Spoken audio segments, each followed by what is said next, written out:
তো টি সেলের ফার্স্ট পার্টে আমরা কথা বলছিলাম যে টি সেলটা কিভাবে ডেভেলপ করে এবং টি সেলকে কেন আমরা CD4 বলি, কেন CD8 দুই ভাগে ভাগ করি, এগুলো নিয়ে আমরা কথা বলছিলাম। CD4 CD8 যখন ভাগ করতেছিলাম তখন আমরা এই বিষয়টা নিয়ে কথা বলতেছিলাম যে CD4 এবং CD8 সবসময় MHC মলিকিউলকে অ্যাটাচ করে। এবং আমরা দেখছিলাম যে এরকম ফরমেশনের সময় প্রথমে ডাবল পজিটিভ থাকে, সরি প্রথমে ডাবল নেগেটিভ থাকে, অর্থাৎ CD4 মলিকিউলও থাকে না, CD8 মলিকিউলও থাকে না। আসলে এটা ট্রিপল নেগেটিভ, কিন্তু TCR আমরা আলাদা করি না কারণ এটা তো সবগুলোর ক্ষেত্রেই থাকে। আচ্ছা, তারপর আমরা দেখতাম যে ডাবল নেগেটিভ থেকে আস্তে আস্তে TCR ফর্ম করছে, TCR থেকে আস্তে আস্তে আহ, হ্যাঁ আস্তে আস্তে TCR ফর্ম করছে এখানে। তারপর TCR মানে টি সেল রিসেপ্টর ফর্ম করছে। তারপর আস্তে আস্তে ডাবল পজিটিভ হয়েছে, ডাবল পজিটিভ মানে CD4 ও আছে, CD8 ও আছে, দুইটাই আছে। আমরা জানি 4 8 দুইটা কখনো একসাথে থাকে না। তারপর এটা ডাবল কিছু সিলেকশন প্রসেস দিয়ে যায়, নেগেটিভ সিলেকশন, পজিটিভ সিলেকশন, নিজের এন্টিজেনকে চিনতে পারতেছে কিনা, নিজের মলিকিউল সেলফ মলিকিউল MHC কে চিনতে পারতেছে কিনা ওগুলোর উপর। লাস্টে MHC1 কে যদি টাচ করে, এটার ফোরটা হচ্ছে আলটিমেটলি হারায় যায়, এটা CD8 হিসেবে আত্মপ্রকাশ করে। বা MHC2 যদি টাচ করে, ওটা CD4 হিসেবে ইয়া করে। তো এটা মনে রাখার জন্য আত্মপ্রকাশ করে, এটা মনে রাখার জন্য আমরা মনে রাখতে বলছিলাম 2 × 4 1 × 8, টোটাল সবসময় 8 হবে, এটা মনে রাখতে বলছিলাম। তাহলে আমরা বুঝলাম যে CD4 কিভাবে আসতেছে, CD8 কিভাবে আসতেছে। এবং MCH মলিকিউল নিয়ে যদি আমরা আরেকটু কথা বলি, আমরা দেখব হচ্ছে গিয়ে MCH মলিকিউল সাধারণত দুইটা থাকে। এবং আমরা জানি MCH1টা হচ্ছে আমাদের সেলফ মলিকিউল বা সেলফ আইডেন্টিফিকেশনের জন্য। এটা হচ্ছে একটা আইডি কার্ডের মতো। কিভাবে এটা আইডি কার্ডের মতো, কিভাবে এটা জিনগুলা সবগুলোকে কন্ট্রোল করতেছে আইডি কার্ড হিসেবে। টিস্যু ম্যাচিং এ এটার মানে ভূমিকা কি, আমরা যে বলি যে টিস্যু ম্যাচ করা লাগবে, 50% ম্যাচ করছে হুমায়ুন আহমেদের বইয়ে পড়তাম। এই 50% ম্যাচ বা টিস্যু ম্যাচিং এর এই বিষয়গুলা হচ্ছে গিয়ে এই MCH এর উপর ডিপেন্ডেন্ট, MCH1 2 এর উপর। সো আমরা এই টিস্যু ম্যাচিংটা জানবো, MCH যখন পড়বো তখন জানবো। আপাতত আমরা মনে রাখি এটা হচ্ছে সেলফ আইডেন্টিটি মলিকিউল, আর এটা হচ্ছে ফরেন মলিকিউল। মানে MCH2 তে এই যে ফরেন মলিকিউল, একটা ফেগোজোমের মধ্যে ফরেন মলিকিউল আছে, এটাকে ভেঙে টুকরো টুকরো করে MCH2টা ফরেন মলিকিউলটাকে এক্সপ্রেস করে। এবং এটা নিয়ে এসে ঘুরতে থাকে, সবাইকে চেনাই যে হ্যাঁ এটা ফরেন মলিকিউল। এজন্য এদেরকে বলা হয় কি অ্যান্টিজেন প্রেজেন্টিং সেল। কারণ কি এরা অ্যান্টিজেন প্রেজেন্ট করে, আমরা জানি ম্যাক্রোফেজ, বিটা সেল, এগুলো সব অ্যান্টিজেন প্রেজেন্টিং সেল। আর এই এখানে MCH1 যেটা, MCH1টা হচ্ছে self molecule, self identity molecule, আমরা বুঝলাম। আচ্ছা, এখন MCH এর নামটাও দেখতেছি আমরা মেজর হিস্টো কম্প্যাটিবিলিটি কমপ্লেক্স। মানে হিস্টো কম্প্যাটিবিলিটি অর্থ আমরা জানি, হিস্টো মানে টিস্যু, কম্প্যাটিবিলিটি মানে ম্যাচ করতেছে কিনা। তো মেজর, এইটা হচ্ছে মেজর মলিকিউল যেটার উপর এই কম্প্যাটিবিলিটির প্রশ্নটা মানে করে, ভেরি করে আর কি। আচ্ছা, এবার আমরা দেখি, আমরা গতকাল এইটা নিয়ে কথা বলছিলাম যে কিভাবে MCH1 মলিকিউল, MCH1 মলিকিউলটাকে চিনে কিভাবে। টি সেল কাছে এসে একটা লাঠি বের করে চেক করে, হ্যাঁ CD8 দিয়ে MCH1 কে টাচ করে দেখে হ্যাঁ MCH1 এটাকে আমার কিনা, আমি কি চিনি কিনা। সে কিন্তু জন্মের সময়ই এটাকে চিনে বড় হয়েছিল। আমরা দেখতেছিলাম জন্মের সময়, মানে যখন আমরা প্রিপেয়ার করতেছিলাম তখন আমরা এই কাজটা করছিলাম। MCH1 কে যখন টাচ করতেছিল তখন এটা নষ্ট হয়ে যাচ্ছিল, শুধুমাত্র 8 বাকি থাকতেছিল। 2 কে যখন টাচ করতেছিল শুধুমাত্র 4 বাকি থাকতেছিল। তাহলে শুরুতে জন্মের সময় কিন্তু সে এই প্রসেসটার মধ্যে দিয়ে গেছে, টাচ করতেছিল। এবং দেখা যায় সে প্রতিনিয়ত যখন রক্তে ঘুরে বেড়ায় সে এগুলাকে খুঁজে বেড়ায়। যেমন MCH1 প্রত্যেকটা সেলকে ঘুরে দেখতেছে, এবং যে মুহূর্তে টাচ করছে হ্যাঁ MCH1 এটা আমার মলিকিউল, সে এটাকে আর মারে না। কিন্তু এখানে যখন অন্য আর একটা সেল ঢুকাই দিই, তখন দেখা যায় হচ্ছে কি সে যখন MCH1টা মিলাইতে পারতেছে না, এরকম মিলতেছে না, ফিউজ হচ্ছে না, তখন দেখা যায় হচ্ছে সেই সেলটাকে মেরে ফেলে। এবার এই জন্য টিস্যু ম্যাচিংটা ইম্পর্টেন্ট। তাহলে আমরা বুঝলাম যে CD8 MCH1টাকে এভাবে খুঁজে বেড়ায়। অন্যদিকে MCH2টা কি করে, আমরা জানি একটা জীবাণু আসলো, ফেগোসাইট করলো কি এখানের মধ্যে দিয়ে এমিবয়েড পথ বের করে, এমিবয়েড ফুড বের করে এটাকে ঢুকায় ফেললো। তারপর একটা ফেগোজোম তৈরি করলো যেখানের মধ্যে জীবাণুটাকে একদম টুকরা টুকরা করে, তারপর হচ্ছে জীবাণুটাকে সে একদম সবার সামনে প্রেজেন্ট করার জন্য নিয়ে আসে। MCH2 হচ্ছে এরকম, এই স্ট্রাকচারটা আমরা ডিটেলস পড়বো, কেন এখানের মধ্যে কোনটা বিটা গ্লোবিউলিন, আলফা গ্লোবিউলিন, এগুলো পড়বো। এখানের মধ্যে দেখতেছি হচ্ছে দুইটা চেইন আছে, এরকম একটা চেইন, এরকম একটা চেইন, দুইটা চেইনের মুখে জীবাণুটাকে এইভাবে ধরে রাখছে। এবং আমরা দেখতেছি এই জীবাণুটাকে সে প্রেজেন্ট করছে, এই জন্য এগুলাকে অ্যান্টিজেন প্রেজেন্টিং সেল বলা হয়। এবং আমরা জানি টি সেল আরেক ধরনের আছে, CD4 পজিটিভ যেগুলা, এরা ঘুরে বেড়াচ্ছে কে এদের কাছে অ্যান্টিজেন প্রেজেন্ট করতেছে এটা খোঁজার জন্য। এবং এটার জন্য সে এই যে জন্মের সময় যে প্রসেসটার মধ্যে দিয়ে গেছিল MCH2 আছে কিনা দেখে, এবং তারা জানে MCH2 এর মাথায় অ্যান্টিজেন প্রেজেন্ট করবে। তো পরের স্টেপটা কি আমরা যদি দেখি, এই যে চেক করলো এটা হচ্ছে CD4 আর এটা হচ্ছে MCH2, দুইটা একসঙ্গে ফিউজ হইলো। তারপর সাইডে কি TCR এর মাধ্যমে অ্যান্টিজেন প্রেজেন্ট করলো, ওটাও ধরলো। ঠিক আছে, আচ্ছা তাহলে আমরা কি বুঝলাম, প্রথমে হচ্ছে CD4 পজিটিভ, CD4 পজিটিভ কি করবে, MCH2 এর সঙ্গে একটা ইয়াতে হবে, কমিউনিকেশনে যাবে। তারপর TCR মানে হচ্ছে টি সেল রিসেপ্টর অ্যান্টিজেনটাকে টাচ করবে।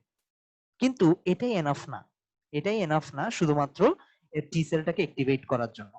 এখন দেখা যায় হচ্ছে কি এরপর এই দুইজন নিজেদের মধ্যে কথা বলে, মানে টি সেলটা একটা খারাপ ছাত্র হিসেবে আমরা ধরতে পারি, প্রথমে গালিগালাজ করবে কিছুক্ষণ, যেহেতু একটা লিউকোসাইট এবং আরেকটা লিউকোসাইটের মধ্যে কথা হচ্ছে, এখানের মধ্যে যেটা লিউকিন ইন্টারলিউকিন 1 রিলিজ হয়, তাহলে ইন্টারলিউকিন 1টা রিলিজ হয়। ইন্টারলিউকিন 1 কিভাবে মনে রাখবো, প্রথম কথা মানে জীবাণুটা নিয়ে এসে এখনো কিন্তু আমাদের মেইন সুইচ, আমরা যদি টিটাকে মেইন সুইচ ধরি একটু পরে দেখবো পুরা যে immune system beta sell macrophage সবাইকে এরা জাগাবে, কিন্তু একেই জাগাচ্ছে প্রথম কাজটাকে ম্যাক্রোফেজ IL-1 দিয়ে। তাহলে আমরা বুঝলাম যে জীবাণুটাকে এভাবে ধরার পরেও প্রথমে TCR এবং টি সেল রিসেপ্টর এবং অ্যান্টিজেন লাগলো, তারপর CD4 এবং MHC2 টাও লাগলো, এটা প্রথমে লাগে, তারপর ইন্টারলিউকিন 1 দিয়ে একে জাগানোর চেষ্টা করা হলো। প্রত্যেকটা জিনিস এটা নিউক্লিয়াসে হচ্ছে একটা ইফেক্ট ফেলতেছে, কিন্তু এরা এখনো জাগে নাই, এদেরকে এরপর লাঠি দিয়ে একটা বাড়ি দেওয়া লাগে, এখান থেকে একটা লাঠি বের হয় B7, ঠিক আছে, আর এখানে CD28 নামক আরেকটা রিসেপ্টর থাকে, ওখানে একটা বাড়ি দেওয়া লাগে। তো CD28 কিভাবে মনে রাখবো, 7 কে এখানে CD4 ছিল, 4 দিয়ে গুণ করলে CD28, তাহলে CD28 CD4 সবগুলো এটার গায়ে, ঠিক আছে। এই চারটা জিনিস যখন একসাথে হয় টি সেলটা তখন অ্যাক্টিভেটেড হয়। এই চারটা জিনিস যখন একসাথে হয়, TCR এর সঙ্গে অ্যান্টিজেন লাগলো, CD4 এর সঙ্গে MCH2 লাগলো, তারপর হচ্ছে ইন্টারলিউকিন 1 দিয়ে কথা বলা হইলো, তারপর হচ্ছে B7 দিয়ে একটা বাড়িয়ে দেওয়া হইলো, তখন হচ্ছে এই টি সেলটা অ্যাক্টিভেটেড হয়। এতক্ষণ পরে এই চারটা স্টেপ দিয়ে যখন যাচ্ছে তখনই হচ্ছে শুধুমাত্র টি সেলটা অ্যাক্টিভেট হয়েছে। তাহলে টি সেল অ্যাক্টিভেট হওয়ার পরে আমরা যদি একটা জিনিস খেয়াল করি, টি সেল কিন্তু একটা না, টি সেল যখন তৈরি হচ্ছিল টি সেল রিসেপ্টর কিন্তু হাজার হাজার টি সেল রিসেপ্টর তৈরি করছিল, কিন্তু জীবাণু কি সবগুলাকে অ্যাটাচ করতে পারতেছিল? লাইক ম্যাক্রোফেজ যখন বের হয়ে আসছিল রক্তে ভাসতেছে ভাসতেছে এন্টিজেনটা প্রেজেন্ট করতেছে, প্রথমে এই টি সেলের কাছে করলো, এই টি সেল কিন্তু নেওয়ার মতো ক্ষমতা রাখে না, কারণ কি এর যে টি সেল রিসেপ্টর এটা এই জীবাণুটাকে ধরতে পারে না, জীবাণু শেপের সাথে এটা মিলে না। তারপর আমরা যেটা দেখতেছি, এখানে যেটা দেখতেছি, আমরা এখানে একটু করে চিন্তা করি, আগের কথা চিন্তা করি, আমরা দেখছিলাম কি যখন টি সেলটা তৈরি হচ্ছিল ফার্স্ট স্টেপটা কি ছিল, ডাবল নেগেটিভ ছিল, ডাবল নেগেটিভের পরের ফার্স্ট কাজটা কি ছিল, টি সেল রিসেপ্টর তৈরি হয়েছিল, এবং টি সেল রিসেপ্টর এই এরিয়াটা আমরা জানি ভেরিয়েবল এরিয়া। তো এটা জিনোম সিকোয়েন্সের মাধ্যমে চেঞ্জ করার মাধ্যমে, জিনটা এক্সচেঞ্জ হওয়ার মাধ্যমে ভেরিয়েবল রিজনটা নানান রকম হতে পারে। তাহলে আমাদের কাছে মজুদ আছে হাজার হাজার রকমের টি সেল, যে কোনোটা এই শেপের, কোনোটা এই শেপের, সবগুলো ফিক্সড, কোনটা কোন শেপের জীবাণু ধরতে পারবে বা কোনটা কোন জীবাণু ধরতে পারবে ফিক্সড, ঠিক আছে। তাহলে এরা এর মধ্যে হচ্ছে ম্যাক্রোফেজটা ঘুরে বেড়াচ্ছে ঘুরে বেড়াচ্ছে, এবং একটা সময় তারা তাদের খুঁজে টি সেলটাকে খুঁজে পায়, হ্যাঁ এই টি সেলটাই আমার ধরতে পারবে। তাহলে বাকি টি সেল গুলো কিন্তু এখন অ্যাক্টিভেট হবে না, এই টি সেলটাকে দেখা যাচ্ছে এটা যখন অ্যাটাচড হয়ে গেছে, টি সেলটা তখন কি করবে, এই যে TCR দিয়ে ধরলো, তারপরে এখানের মধ্যে MCH2 যেটা ছিল, এখানের মধ্যে যে MCH2 টা ছিল ওটাকে CD4 দিয়ে ধরলো, এখান থেকে ইন্টারলিউকিন 1 রিলিজ হবে, আর ম্যাক্রোফেজ থেকে একটা B7 দিয়ে এটা অ্যাক্টিভেট হয়ে যাবে এখানের মধ্যে CD28 এর মধ্যে। তাহলে সবকিছু এখন আমরা যদি দেখি, শুধুমাত্র এই জীবাণুটাকে যে টি সেলটা ধরতে পারে ওটাই অ্যাক্টিভেট হয়েছে না, মানে এই জীবাণুটাকে শুধুমাত্র এখন এই টি সেলটা অ্যাক্টিভেট হয়ে গেছে, দ্যাটস ওয়াই দেখা যায় আমরা দেখি যে আমাদের যে তৃতীয় প্রতিরক্ষা স্তর সেটা মেমোরি সেল, কারণ কি এদের মধ্যে এই জীবাণুটা পরবর্তীতেও যদি আসে ধরে ফেলতে পারবে, কিন্তু বাকিগুলা কিন্তু ধরতে পারবে না, তার মানে এটা কিন্তু মজুদ আছে, ঠিক আছে। এখন এটাকে মাল্টিপ্লাই করা লাগবে, অনেক মাল্টিপ্লাই করা লাগবে। নেক্সট যে কাজটা হয় আমরা জানি, ইন্টারলিউকিন 1 এর কাজ গেল, এখন আমরা ইন্টারলিউকিন 2 তে যাই। এই টি সেল করবে কি, ইন্টারলিউকিন 2 ছাড়বে, 1 কি করতেছিল ম্যাক্রোফেজ থেকে এখানে আসলো, এরপর নেক্সট ইন্টারলিউকিন 2 দিয়ে সে নিজেকে নিজে, ইন্টারলিউকিন 2 আসবে, সে নিজেকে নিজে মাল্টিপ্লাই করবে, মানে নিজেকে নিজে স্টিমুলেট করবে এরকম করে এই টি সেল, এখান থেকে ইন্টারলিউকিন 2 বের হবে, সে নিজের উপর একটা রিসেপ্টর আছে, নিজেকে নিজে স্টিমুলেট করলো। এরপর দেখা যায় হচ্ছে এই ইন্টারলিউকিন 2 অন্য প্রকারের যে টি সেলটা আছে, আমরা জানি দুই প্রকারের টি সেল আছে, একটা হচ্ছে CD4 যেটাকে আমরা হেল্পার এখন যেটা নিয়ে কথা বলতেছি, যেটা ম্যাক্রোফেজকে টাচ করতেছে। আরেকটা কিন্তু CD8 আছে, যেটাকে সাইটোটক্সিক টি সেল বলা হয়। সেটা হচ্ছে গিয়ে সেলুলার যে ডিগ্রেডেশন ওই কাজগুলো করে, ওগুলাতে আমরা এখন যাব না। ওই যত ধরনের টি সেল আছে সবগুলাকে অ্যাক্টিভেট করতেছে ইন্টারলিউকিন 2 দিয়ে। এবং আমরা জানি টি সেল টি হেল্পারটাকে CD4 যেটা, এটাকে বলা হয় মেইন সুইচ। পুরো ইমিউন সিস্টেমটাকে সে হচ্ছে জাগায় তোলে। তাহলে যা কিছু আছে সবগুলাকে জাগাবে। প্রথমে সে সাইটোটক্সিককে জাগালো, তারপর সে নিজে প্রচুর পরিমাণে গ্রোথ হলো। একটা টি সেল গ্রোথ ফ্যাক্টর বলা হয় ইন্টারলিউকিন 2 কে। এ হচ্ছে টি সেলকে প্রচুর পরিমাণে মাল্টিপ্লিকেট করার মাধ্যমে হাজার হাজার সেল তৈরি করলো। এখন এখান থেকে হচ্ছে নেক্সট রিলিজ হতে শুরু করবে ইন্টারলিউকিন 4। ইন্টারলিউকিন 4 আমরা দেখাইছি বিটা সেলের কাছে যাবে। বি সেল কি? বি সেল হচ্ছে অ্যান্টিবডি তৈরি করে, কিন্তু বি লিম্ফোসাইট তো সবসময় অ্যান্টিবডি তৈরি করার জন্য যে প্লাজমা সেল, ওই কন্ডিশনে থাকে না। ঠিক আছে? এখন বি সেল কে দেখা যাচ্ছে হচ্ছে কি এই টি সেলটা যখন স্টিমুলেট করতেছে, সে হচ্ছে অসংখ্য পরিমাণে কি হয়ে যাচ্ছে, গ্রোথ হচ্ছে, মাল্টিপ্লাই করতেছে। তাহলে এই ইন্টারলিউকিন 4 যে ছাড়তেছে টি সেল, সে কি করতেছে, বি সেল গ্রোথ ফ্যাক্টর ছাড়তেছে। তাহলে বি সেল হাজার হাজার করে হচ্ছে। তারপর নেক্সট কাজ কি, ইন্টারলিউকিন 5 ছাড়বে। মানে সব সে টানা ছাড়তেই আছে আর কি। তো ইন্টারলিউকিন 5 ছাড়লে এই বি সেল গুলা প্লাজমা সেলে কনভার্ট হয়। প্লাজমা সেল কি জিনিস আমরা বলছিলাম যে এখানের মধ্যে প্রোটিন ছাড়ার জন্য হেটারোক্রোমাটিন এবং ইউক্রোমাটিন গুলা সমানভাবে, হেটারোক্রোমাটিন ইউক্রোমাটিন কিন্তু আমরা কথা বলছি যে যেটা ডিএনএ খুব বেশি করে পেঁচায়, ওখানের মধ্যে রংটা ভালো মতো বোঝা যায়। আর ইউক্রোমাটিন যেহেতু কম প্যাচ, ওখানে রং বোঝা যায় না, দ্যাটস ওয়াই এরকম করে থাকে। ঠিক আছে? আর যেহেতু ডিএনএ মানে ইউক্রোমাটিন এবং হেটারোক্রোমাটিন মানে এরা অ্যাক্টিভ হয়েছে, যেহেতু এরা প্রোটিন ছাড়তে শুরু করবে। ক্রোমাটিন মানে তো প্রোটিনের সিকোয়েন্স। দ্যাটস ওয়াই দেখা যায় হচ্ছে কি অ্যান্টিবডি রিলিজ করা শুরু করছে। এই যে বি সেল কে প্লাজমা সেলে কনভার্ট করছে, এটাকে ইন্টারলিউকিন 5।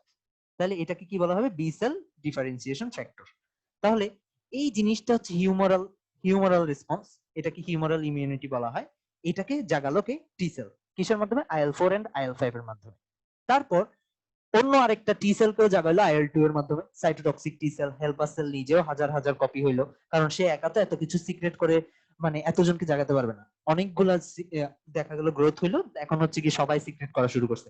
একটা পুল অফ কেমিক্যাল সৃষ্টি হয়েছে, যেখানের মধ্যে কেমোটেক্সিস হচ্ছে, বিশাল একটা কেমিক্যাল রিঅ্যাকশন হচ্ছে। তারপর সে টিস্যু নেক্রোটিক ফ্যাক্টর, তারপর হচ্ছে ইন্টারফেরন, গামা ইন্টারফেরন, এগুলা দিয়ে ম্যাক্রোফেজ কেও অ্যাক্টিভেট করে দেয়। তাহলে আমরা দেখতেছিলাম কি একটা ম্যাক্রোফেজ, আমরা জানি, আমরা যখন ইনফ্লেমেশন পড়তেছিলাম আমরা জানি যখন জীবাণুটা আসে, আমরা প্যাথোলজিতে পড়ছি যে জীবাণুটার কাছে নিউট্রোফিল চলে যায়। নিউট্রোফিল গিয়ে রিলিজ করতে শুরু করে, কিছু ইন্টারলিউকিন ছাড়তে শুরু করে, তারপর টিএনএফ ছাড়তে শুরু করে। তারপর এখানের মধ্যে দেখা যায় প্রোটিন, হিস্টামিন বের হতে থাকে। অ্যারাকিডোনিক অ্যাসিড ভেঙে হচ্ছে দুইটা প্রোস্টাগ্ল্যান্ডিন তৈরি হয়। তারপর ওই সাইক্লোঅক্সিজেনেস পাথওয়ে, লাইপোঅক্সিজেনেস পাথওয়ে, এখানে বিশাল কেমিক্যালের একটা বহর তৈরি হয়। ম্যাক্রোফেজ আসতে শুরু করে। আলটিমেটলি জীবাণুটাকে কিন্তু একটা ম্যাক্রোফেজ খাইছিল, কিন্তু সে কিন্তু এনাফ না, জীবাণু কিন্তু এখানে এখনো রয়ে গেছে। যদি সেকেন্ড লেয়ারটা ফল করে, এটা কিন্তু সেকেন্ড লেয়ার ছিল, ম্যাক্রোফেজ আসতেছে, নিউট্রোফিল আসতেছে, ফার্স্ট লেয়ার তো চামড়া ভেদ করে ফেলছে অলরেডি। তাহলে সেকেন্ড লেয়ারটা যখন ফেল করছে, তখন ম্যাক্রোফেজ জানে যে সে আর পারতেছে না। তখন সে করে কি, এই জিনিসটা নিয়ে ঘুরতে শুরু করে। এবং সে তার পছন্দের টি সেলটাকে যখন খুঁজে পায়, এই খাপে খাপ মিলে গেছে, জীবাণুটা যখন ধরে ফেলছে, সেই টি সেলটা হাজার হাজার গুণে ডিভাইডেড হয়েছে। তখন ডিভাইডেড হওয়ার পরে সে বি সেলকে অ্যাক্টিভেট করছে। এই ম্যাক্রোফেজের মতো আর যত ম্যাক্রোফেজ ঘুমায় আছে, সে তাদেরকেও অ্যাক্টিভেট করছে এই দুইটা সিক্রেট করার মাধ্যমে। টি রেগুলেটরি যারা আছে তাদেরকেও অ্যাক্টিভেট করছে। আলটিমেটলি সে একটা মেইন সুইচের মতো কাজ করতেছে না, যেই মুহূর্তে আমাদের আমাদের পুরা থার্ড লেয়ার সিস্টেম যেটা, লিম্ফোসাইট সিস্টেম যেটা, সেটা কিন্তু ঘুমায়েছিল। যেই মুহূর্তে টি সেলটা অ্যাক্টিভেট হয়েছে, পুরো জিনিসটা একসাথে অ্যাক্টিভেট হতে শুরু করছে। বি সেল গ্রোথ হতে শুরু করছে, বি সেল ডিফারেন্সিয়েট হতে শুরু করছে। আলটিমেটলি আমরা টি সেলের একটার গ্রোথের মাধ্যমে আমরা দেখতেছি পুরা পুল অফ একটা কেমিক্যাল সৃষ্টি হয়েছে এবং সবগুলা সেল অ্যাক্টিভেটেড হয়ে গেছে। তাহলে এটাকে মেইন সুইচ বলতেছি। আর এটা যেহেতু হেল্প করতেছে, এজন্য এটাকে বলতেছি হেল্পার টি সেল। ঠিক আছে? এখন হেল্পার টি সেল সাধারণত দুই ধরনের থাকে। একটা হচ্ছে দেখতেছি কি বিটা সেলের কাছে যাচ্ছে, আরেকটা হচ্ছে ম্যাক্রোফেজের কাছে যাচ্ছে। তো এটা হচ্ছে গিয়ে এখানের মধ্যে যে কেমিক্যাল গুলো থাকে, কেমিক্যাল মিডিয়েটরের মাধ্যমে দুইটা অংশে ভাগ হয়। যে একটাকে বলা হচ্ছে টি হেল্পার সেল 1, আরেকটাকে বলা হচ্ছে টি হেল্পার সেল 2। টি হেল্পার সেল 2 এটাকে অ্যাক্টিভেট করতেছে, আর টি হেল্পার সেল 1 এটাকে অ্যাক্টিভেট করতেছে। আলটিমেটলি সবগুলা সোর্স তো হেল্পার সেল। এবং CD4 কিভাবে অ্যাক্টিভেট হচ্ছিল, এটা কিন্তু ইজি প্রসেস না। মেইন সুইচটাকে অ্যাক্টিভেট করার জন্য চারটা প্রসেসের মধ্যে দিয়ে যাচ্ছিলাম আমরা। প্রথমে MCH মলিকিউল MCH2 টা CD4 মিলাচ্ছিল। তারপর টি সেল রিসেপ্টরের মাধ্যমে ধরতেছিল, হ্যাঁ আমরা পাইছি কিনা, আসল জীবাণুটাই কি এটা কিনা। জীবাণু মিল হচ্ছিল কিনা দেখতেছিলাম। তারপর জীবাণু মিল হওয়ার পরে এই ক্লোনটা, মানে টি সেলের তো অসংখ্য ক্লোন আছে, এইটাই সিলেক্টেড হয়েছে এবং এটা কি এক্সপানশন হয়েছে না, এটাকে বলা হয় clonal selection and clonal expansion. অসংখ্য এক্সপান্ড হয়েছে, পরে এগুলো রিলিজ করার মাধ্যমে পুরো জিনিসটাকে অ্যাক্টিভেট করছে। তাহলে পুরো জিনিসটা যদি আমরা সামারি করি, তাহলে কি পাচ্ছি? CD4 সেল প্রথমে ইন্টারলিউকিন 1 ম্যাক্রোফেজ থেকে এসে এটাকে অ্যাক্টিভেট করছে, সাথে অন্য 3-4টা জিনিস ছিল। তারপর সেই ইন্টারলিউকিন 2 ছেড়ে নিজেকে অ্যাক্টিভেট করছে, নিজেকে অ্যাক্টিভেট করে দুই সাইডে নিয়ে গেছে, একটা TH1 আর একটা TH2, যেগুলো পরবর্তীতে বিটা সেল তারপর ম্যাক্রোফেজকে অ্যাক্টিভেট করতেছিল। TH1 কি সিক্রেট করতেছিল? ইন্টারলিউকিন 4, যেটা বিটা সেল কে মাল্টিপ্লাই করতেছিল ইনটু বিটা সেল লিখলাম আমি। তারপর IL-5 যেটা রিলিজ করতেছিল, ওটা বিটা সেলকে ডিফারেন্সিয়েট করে প্লাজমা সেলে কনভার্ট করতেছিল, যেটা পরবর্তীতে হিউমারাল সারাটা দিচ্ছিল। আর ম্যাক্রোফেজকে অ্যাক্টিভেট করতেছিল টিস্যুর হ্যাঁ TNF আর হচ্ছে কি ইন্টারফেরন, গামা ইন্টারফেরন। তাহলে আমরা দেখলাম পুরাটা কিভাবে একসাথে সাড়া দিচ্ছে। এভাবে হচ্ছে টি সেলটা এবং MCH মলিকিউলের যে ভূমিকাটা আমরা দেখে ফেললাম। এখন আমরা CD8 এর কাজটা এখন পড়বো না, CD4 এর কাজটা শেষ। টি সেলের এই হেল্পার সেলটা পড়ার পরে আমরা একটু বিটা সেলটা দেখবো, যে বিটা সেল কিভাবে অ্যাক্টিভেট হচ্ছে। মোটামুটি এই কথাগুলোই আমরা আরেকবার বলবো। এভাবে হচ্ছে পুরা কাজটা হয়।